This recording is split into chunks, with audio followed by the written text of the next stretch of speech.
On va commencer avec une vidéo dans le style creepypasta, légende urbaine, même si je vous avoue que cette affaire elle est clairement réelle puisque les crimes ont réellement lieu. C'est quelque chose qui s'est passé réellement au Japon, mais c'est parti sur une creepypasta parce que malheureusement on n'a jamais réussi à attraper le coupable et on ne sait pas réellement ce qui s'est passé. Et surtout, ce qui est assez étonnant dans cette histoire, c'est que vous allez voir, les victimes n'ont absolument rien à voir entre elles, il n'y a aucune concordance. C'était toute la difficulté d'ailleurs de cette enquête. Aujourd'hui on va parler du meurtre d'Alice, en tout cas les meurtres d'Alice, donc c'est une creepypasta japonaise. J'ai réussi à trouver pas mal d'informations dessus, même si c'est assez restreint, je vous l'avoue, pour la simple et bonne raison que malheureusement le nom de cette creepypasta est également un livre.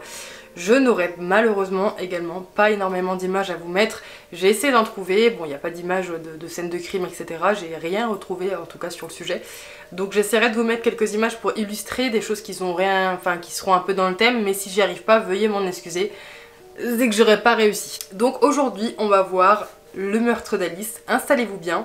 Ça va pas être très long, honnêtement, il n'y a pas énormément de choses à dire dessus, mais c'est hyper intéressant et je vous avoue que ça m'a un peu fascinée. Donc j'avais vraiment envie de vous en parler, donc c'est parti.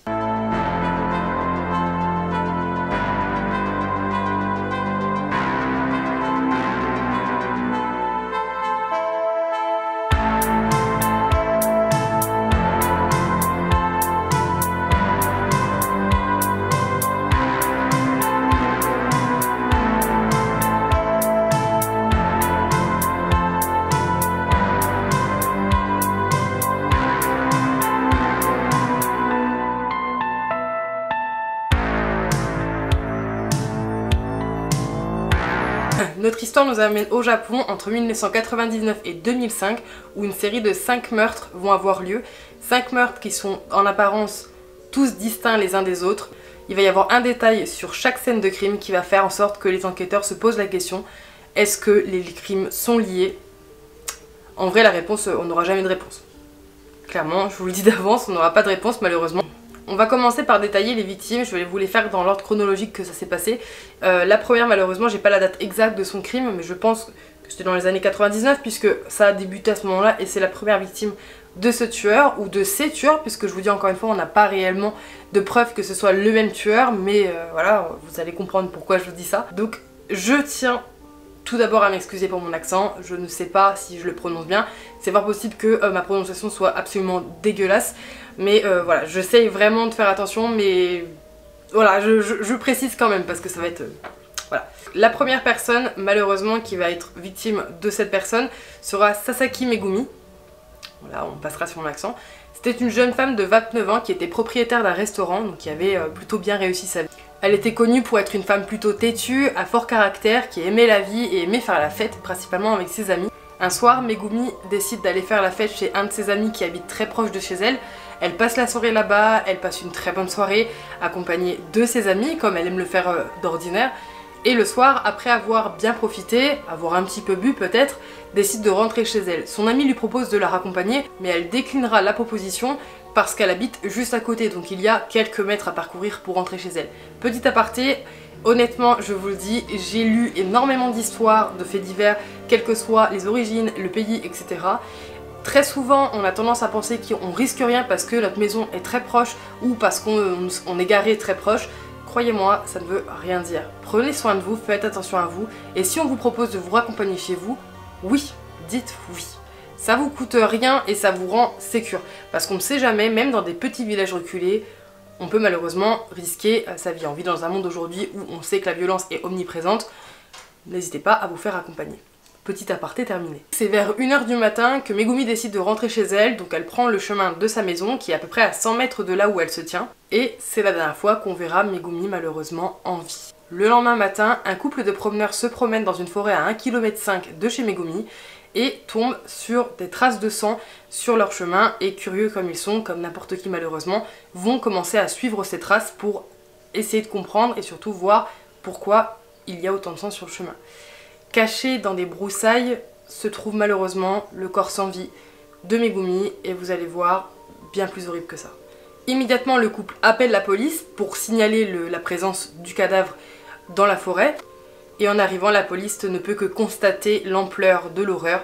Megumi est méconnaissable, son corps est complètement mutilé. Certains morceaux de son corps sont même empalés sur des branchages autour de la scène de crime. Donc, autant vous dire que c'était vraiment très sanglant. La police trouve aussi du vomi sur la scène de crime, mais la compagne du couple qui a découvert le corps va vite avouer que c'était elle-même qui, malheureusement, en découvrant cette scène atroce, a régurgité son petit déjeuner. Voilà. La police va constater que à l'intérieur de la gorge de Megumi se trouve une carte à jouer. Il s'agit d'un valet de pique qui va être enfoncé dans sa gorge, signé avec son propre sang, Alice. C'est là où notre affaire devient intéressante, c'est que vous allez voir, cette carte-là va créer cette creepypasta.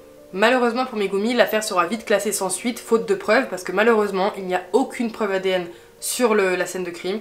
Il n'y a rien qui peut incriminer qui que ce soit, aucun suspect, aucun mobile. L'affaire est simplement classée. On fait un petit bond dans le temps et on arrive en 2001, le 11 février plus précisément, où la deuxième victime va malheureusement connaître un sort funeste également. Il s'agit de Yaman Akio. Akio, c'est un jeune chanteur qui se produit principalement dans des bars et des centres communautaires. Il fait partie d'un groupe, c'est une personne décrite avec un grand cœur, très aimant, très discret, qui fuit le conflit en général, qui n'aime pas ça. On revient au 11 février 2001, où Akio, après une répétition avec son groupe, décide de rentrer chez lui pour retrouver sa petite amie qui doit le rejoindre plus tard dans la soirée. Mais malheureusement, celle-ci, quand elle viendra lui rendre visite le soir, trouvera son appartement vide. Akio n'est plus là et ne répond à personne. Personne n'a de nouvelles. Les dernières personnes à avoir vu Akio en vie sont simplement les personnes présentes dans le groupe de musique de Akio. Étant donné que c'était une personne qui n'avait pas du tout l'habitude de disparaître sans donner de nouvelles, rapidement ses proches ont immédiatement appelé la police pour justement signaler sa disparition parce que c'était absolument pas dans ses habitudes de disparaître comme ça, c'était pas son genre. Donc évidemment la police va commencer à enquêter, faire des rondes etc. et va réquisitionner les caméras de surveillance de l'appartement d'Aikyo qui était doté par chance de caméras. Et sur les caméras de surveillance, on va pouvoir voir un homme qui va être encapuchonné, donc qui va avoir, comment vous expliquer, on va dire un kawaii, enfin quelque chose qui va le dissimuler en fait sous une capuche, quelque chose comme ça, rentrer dans l'appartement d'Aikyo et ressortir quelques temps plus tard, mais cette fois-ci avec des sacs poubelles plutôt bien chargés. Mais comme quoi la capuche fait tout, l'homme ne sera jamais identifié parce qu'il ne sera pas reconnaissable sur la caméra de surveillance. Et c'est la semaine suivante, donc imaginez une semaine, alors on ne sait pas, alors je suppose, c'est vraiment des hypothèses, hein, mais que Aikyo malheureusement était déjà décédé à la sortie de son appartement, donc je ne sais pas ce que cette personne a fait de son corps pendant tout ce temps, mais pendant une semaine du coup, on n'a aucune nouvelle, et la semaine du coup suivant sa disparition, Aikyo va être retrouvé, tenez-vous bien, par le gérant du bar Yoshidas. C'est un bar où Aikyo avec son groupe se produisait régulièrement en concert. Donc le patron vient ouvrir son bar comme tous les jours et va découvrir une scène macabre. Il va retrouver le corps d'Aikyo étalé sur une table, donc affalé sur une table si vous préférez. Et le gérant va vite remarquer que dans une des mains d'Aikyo, serrées, se trouvent ses cordes vocales. Autant vous dire que c'est bien horrible pour débuter la journée, hein, je veux bien imaginer. Elles ont été, donc ces cordes vocales ont été arrachées, déchiquetées et placées dans sa main bien au chaud. Pour quelle raison, on ne saura pas. Et dans l'autre main d'Aikyo, dans l'autre main, on va retrouver une carte à jouer également comme dans le premier meurtre, signée avec le sang d'Aikyo dessus, Alice, et cette fois-ci il s'agira d'un roi de carreau. La cause de la mort a été déterminée tout simplement parce qu'Aikyo avait une balle logée dans le crâne, donc on suppose que c'est une exécution assez sommaire qui a été réalisée, et qu'ensuite les sévices ont été infligés à Aikyo post-mortem, mais on n'aura jamais vraiment... En tout cas j'ai pas réussi à trouver, parce que je sais que ça c'est des choses qu'on peut logiquement savoir avec la coagulation du sang je crois, mais je vous dis pas de bêtises, mais en tout cas on n'a pas eu la précision dessus. Évidemment, enfin si on peut dire évidemment, malheureusement plutôt, l'affaire sera classée sans suite, faute de preuves encore une fois, malgré le fait qu'on ait un individu sur une caméra de surveillance, ça ne suffira pas parce que la personne n'est pas identifiable tout simplement comme on l'a vu précédemment. Donc l'affaire sera classée évidemment sans suite. Et ce sera le deuxième crime où là les policiers commencent à se dire c'est bizarre, c'est assez étrange. Pour le troisième crime de notre tueur fou, malheureusement j'ai pas la date mais évidemment c'est après 2001 et c'est avant 2005. Je vous dis il y a assez peu d'informations sur le sujet. Là on passe un cran au-dessus je trouve au niveau de l'horreur parce que c'est une jeune adolescente qui va être touchée cette fois-ci. Je trouve que quand ça touche aux enfants c'est encore plus hard, même si chaque crime est horrible, hein, je ne dis pas ça, mais une enfant. C'était une jeune adolescente, enfin, vous voyez. Bon. Donc la troisième victime de notre tueur sans nom est Sakura Kai, une jeune fille pleine de vie qui avait toute la vie devant elle. Elle était décrite comme une personne pleine de vie, adorable, qui était aimée par sa famille, ses amis, qui était vraiment un rayon de soleil pour son entourage. Son grand rêve à Sakura, c'était d'intégrer l'université et de devenir créatrice de mode. Et d'ailleurs, au moment de son enlèvement, il lui restait plus qu'une semaine pour atteindre et avoir son diplôme. Donc voilà, je trouve ça vraiment horrible. Vraiment, quand ça touche aux enfants, j'ai un peu du mal. Bref. J'ai pas réussi à trouver les détails de son enlèvement, honnêtement c'est assez flou, mais tout ce que je sais c'est qu'il y a eu des énormes moyens qui ont été déployés pour retrouver Sakura. Enfin, la ville de sa disparition est passée au peigne fin et c'est au bout de 2 jours qu'on va retrouver son corps sans vie. Et son corps sera en fait retrouvé enterré très peu profondément dans une tombe de fortune. Autant vous dire que la personne voulait clairement qu'on retrouve, parce que c'est pas tout, sur la tombe de Sakura, il y avait un bâton planté, et sur le bâton, scotché vulgairement, il y avait une carte à jouer, signée Alice, avec le sang de Sakura. Et cette fois-ci, la carte est une reine de trèfle. Je préfère vous prévenir, je vais vous détailler justement ce que malheureusement Sakura a subi. C'est horrible. Au niveau de la violence, on augmente d'un cran considérable, je trouve, vraiment par rapport aux premières victimes, même si Megumi c'était quand même déjà quelque chose d'assez violent, mais là, Sakura c'est level up, enfin vraiment beaucoup plus hard. C'est-à-dire qu'en fait Sakura a été donc retrouvée avec les yeux arrachés de ses orbites, la bouche grande ouverte, sa peau était écorchée de partout, et le plus atroce reste une couronne qui lui a été cousue à même le crâne. Et d'après ce que les enquêteurs, en tout cas peut-être le légiste, a pu déterminer, c'est que très probablement la couronne a été cousue sur le crâne de Sakura pendant qu'elle était encore vivante. Pour moi, c'est des choses qu'on peut voir par rapport, encore une fois, ce que je vous disais avant, par rapport à la coagulation du sang, sûrement. Mais vous imaginez que cette jeune fille, ce qu'elle a dû subir, enfin, je comprends pas. J'ai jamais compris vraiment pourquoi les gens faisaient ça, hein. Il y a certainement des problèmes psychologiques.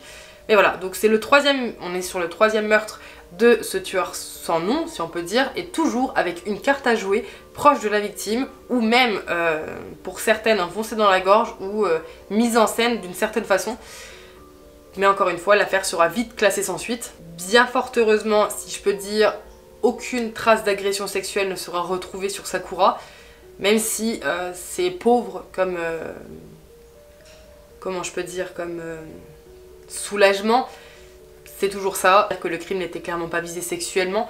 Et une chose par contre qui va être retrouvée, qui n'a jamais été retrouvée sur les autres corps, il y a une chose en plus par rapport aux 2 autres victimes, c'est qu'il va y avoir une note qui va être retrouvée près du corps de Sakura. L'écriture est assez régulière, mais ce qu'il y a écrit à l'intérieur a très peu de sens, c'est assez décousu. Il y a même certaines phrases d'ailleurs qui étaient complètement illisibles. Je vous lis ce qu'il y avait écrit dessus. Donc il y avait « La mort est un rêve déformé, elle régnera à jamais. Ah ah ah, ceux qui meurent sont les plus chanceux. » Donc l'écriture a été analysée, mais aucune correspondance n'a été trouvée. Autant vous dire que c'est quelqu'un qui se foutait de la gueule du monde, hein. Pour les derniers meurtres de cette affaire, ça va être un doublé qui va être fait. Assez horrible, encore une fois, puisque là la personne a décidé de s'attaquer aux enfants. Comme on peut le voir au meurtre précédent, je ne sais pas. La grosse différence par rapport au meurtre d'avant, c'est que cette fois-ci, les corps seront intacts, ne seront pas mutilés comme on a pu le voir dans tous les meurtres. Donc est-ce que c'est la même personne réellement qui les fait? On ne saura pas. Et pour ce meurtre-là, c'est meurtre puisqu'il y aura un doublé comme je vous disais. Donc les 2 victimes se nomment Oshiro et Hana Ayato. Donc Ayato et Ina sont 2 frères et sœurs. Et en fait ils n'ont pas le même âge, mais Ayato étant très intelligent va vite sauter d'une classe. Ils sont très complices, très aimants envers leur famille. C'est des jeunes qui sont décrits vraiment comme, encore une fois, des petits rayons de soleil qui avaient clairement toute la vie devant eux. Et je ne dirais pas le mot, leur a coupé l'herbe sous le pied tout simplement. Pour le contexte, pour recontextualiser ce qui s'est passé, comment les enfants ont été découverts, simplement les parents se sont levés comme tous les jours le matin, et quand ils ont remarqué que les enfants ne se levaient pas à son tour, la maman a décidé d'aller réveiller ses petits, et malheureusement en ouvrant la porte elle est tombée sur une vision d'horreur, c'est-à-dire que les 2 petits étaient décédés dans leur lit. Aucune trace de violence n'a été faite aux enfants. A priori c'est une injection létale qui a causé la mort des 2 petits. Donc évidemment les parents appellent immédiatement la police qui va constater à leur arrivée que la fenêtre de la chambre est grande ouverte. On suppose que l'agresseur est rentré par là pour injecter cette chose aux enfants pour faire son affaire et s'enfuir par la même occasion de là. Et qu'est-ce qui relie cette affaire aux autres, étant donné qu'il n'y a pas de violence extrême comme on peut comparer aux autres crimes? Une carte à jouer va être retrouvée également sur la scène de crime, un as de pique cette fois-ci, qui sera déchiré en 2, toujours signé avec le sang des victimes Alice. la première moitié de la carte sera mise dans la main d'Ina et la deuxième moitié sera mise dans la main d'Oshiro. Mais cette fois-ci, les enquêteurs ont une sorte de lueur d'espoir. Il y a quelque chose que le tueur a laissé sur place, hormis la carte à jouer. Une empreinte de pas va être faite sur le tapis de la chambre, mais malheureusement beaucoup trop abîmée pour être exploitée. Donc encore une fois, malheureusement, l'affaire sera classée sans suite. Et petite anecdote, si je peux dire, bien funeste, 1 an plus tard, la maman des enfants se suicidera de chagrin et le papa tombera dans une très lourde dépression, puisque coup sur coup, il a perdu tous les membres de sa famille. Et là, vous allez me demander, on n'a vraiment aucune preuve. Est-ce qu'il n'y a pas quelque chose? Est-ce qu'on n'a pas eu des suspects? Des gens bizarres qui tournaient autour des maisons, des lieux du crime à ce moment-là? Parce que, enfin, évidemment, il faut s'imaginer qu'à cette époque, et à ce moment-là, la terreur commence à gronder au Japon. On parlait d'un tueur fou qui tuait de façon horrible ses victimes, qui laissait une carte à jouer sur toutes les scènes de crime. Évidemment, ça a été montré, je suppose en tout cas, à tout ce qui est journal télévisé, etc. Donc forcément, les gens devaient être beaucoup plus méfiants. Quand il y a une terreur comme ça, on a plus tendance à regarder autour de soi et à faire attention à ce qui se passe. C'est vrai que on pourrait s'imaginer qu'il peut y avoir des suspects. Et effectivement, une personne sera arrêtée. Et il s'agit de Suzuki Yuto. Et cette personne, c'était tout simplement un SDF qui vivait dans la rue. C'était une personne qui souffrait de problèmes mentaux. Et pourquoi elle a été arrêtée, vous allez me dire? Il a été arrêté parce qu'il portait le manteau d'une des victimes, avec encore le sang de la victime dessus. C'était le manteau d'Aikyo, je sais pas si vous vous souvenez, le chanteur. Quand la personne a été interrogée, elle a dit qu'elle ne se souvenait plus, elle ne se souvient pas de ce qui s'est passé, mais elle clame son innocence en disant qu'elle n'a absolument rien à voir avec tous les... Et quand on lui a posé la question « Où est-ce que vous avez eu ce manteau ?», Suzuki a simplement répondu que c'était un démon sans visage qui lui avait donné. Alors est-ce qu'il délirait complètement ou est-ce que vraiment quelqu'un lui a filé le manteau? Je doute que quelqu'un, entre guillemets, je dis bien des très gros guillemets si vous voulez, d'aussi intelligent pour ne pas laisser d'empreintes, d'ADN, de traces, de preuves sur aucun des meurtres malgré la violence qui a été faite aux victimes, de s'amuser à jouer avec la police en laissant des cartes à jouer sur chaque scène de crime, est pas assez intelligent pour se débarrasser d'un manteau. Vous voyez ce que je veux dire?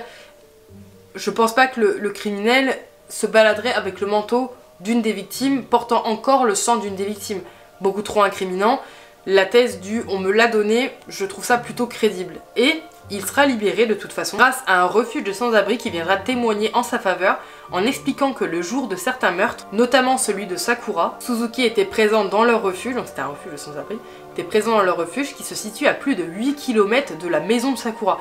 Donc il était clairement impossible que Suzuki ait réalisé ce crime.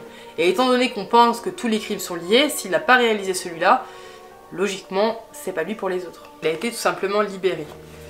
Conclusion de cette histoire, aujourd'hui, donc 17-18 ans après, même plus que ça maintenant, donc 24 ans après le premier crime de ce tueur, nous n'avons aucune réponse, on ne sait pas qui c'est.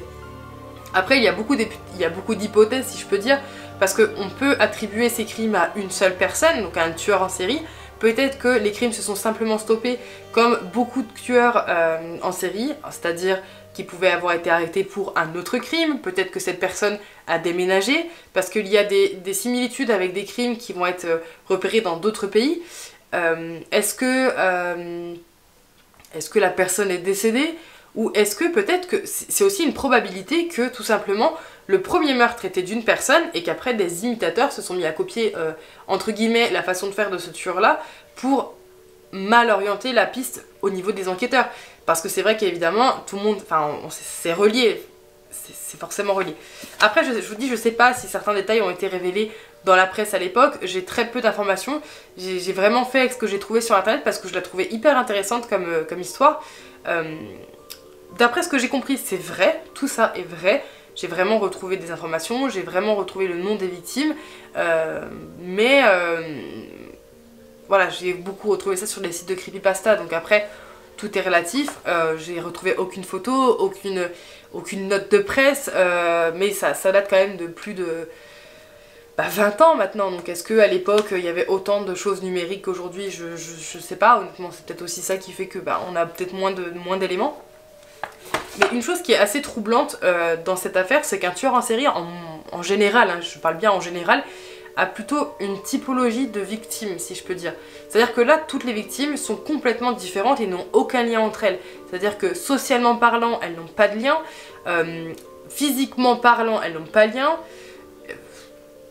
professionnellement parlant aussi, puisqu'on... Puis même au niveau de l'âge, c'est-à-dire qu'on part sur d'une personne de 29 ans, on finit avec des adolescents, des enfants qui sont encore jeunes.